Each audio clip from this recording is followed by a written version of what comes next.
আজকের বাংলাদেশের মাটিতে ইসলাম কিভাবে প্রথম পৌঁছেছিল।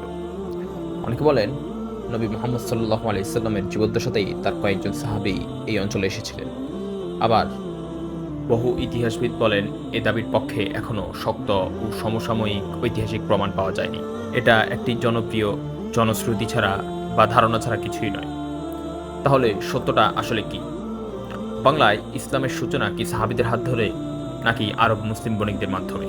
ইতিহাস, প্রত্নতত্ত্ব ও প্রাচীন দলিল আসলে কি বলছে? আজকের ভিডিওতে আমরা আবেগ নয় বরং প্রমাণ, গবেষণা ও ঐতিহাসিক সূত্রের আলোকে খুঁজে দেখব বাংলায় ইসলামের আগমনের প্রকৃত ইতিহাস।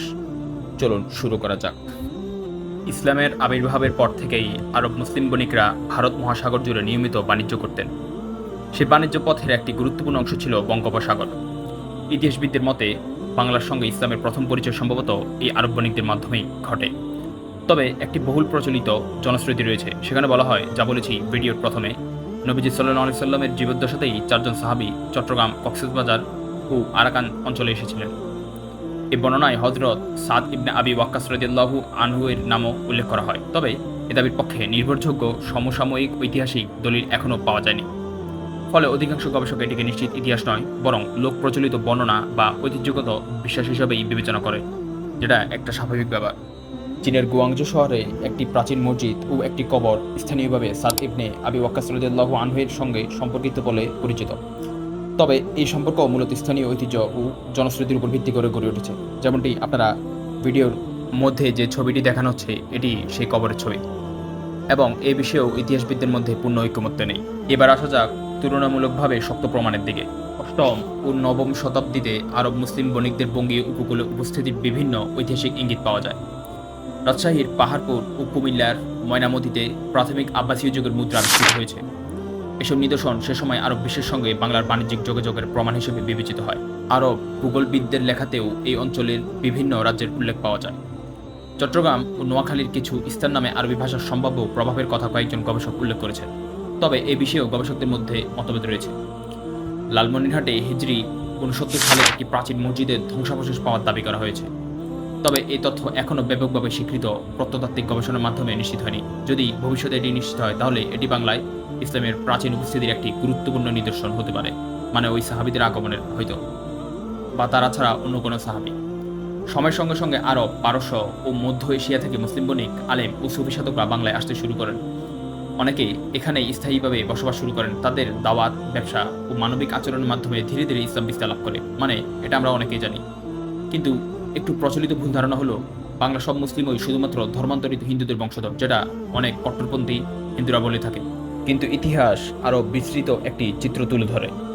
গবেষকদের মতে বাংলার মুসলিম সমাজ গড়ে উঠেছে আরব, পারস্য, তুর্কি এবং স্থানীয় ইসলাম গ্রহণকারী জনগোষ্ঠীর সম্মিলিত অবদানে।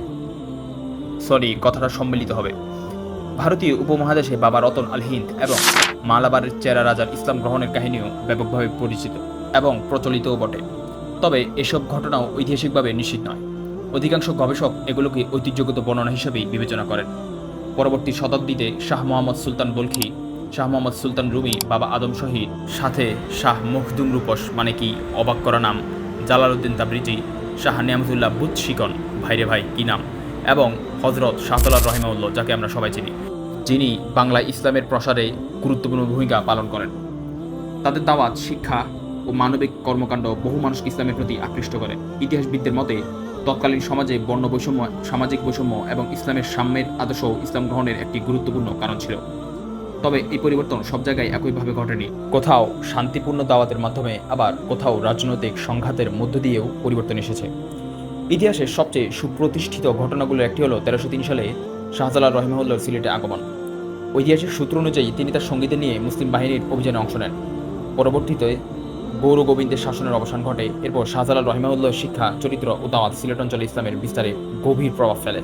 আর সবশেষে তাই বলা যায়, বাংলায় ইসলামের আগমন কোনো একদিনের ঘটনা ছিল না। এটি ছিল কয়েক শতাব্দী ধরে চলা বাণিজ্য, দাওয়াত, অভিবাসন, সংস্কৃতি এবং রাজনৈতিক পরিবর্তনের দীর্ঘ ইতিহাস।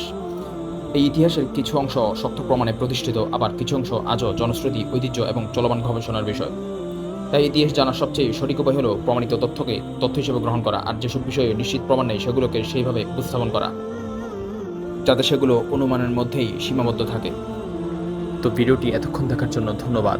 আর ভালো লাগলে একটি লাইক দিতে পারেন। আর সাথে যদি ভিডিওতে দেওয়া কোনো তথ্য ভুল মনে হয় তাহলে অবশ্যই কমেন্টে তা জানাতে পারেন। ভালো থাকবেন। আল্লাহ হাফেজ।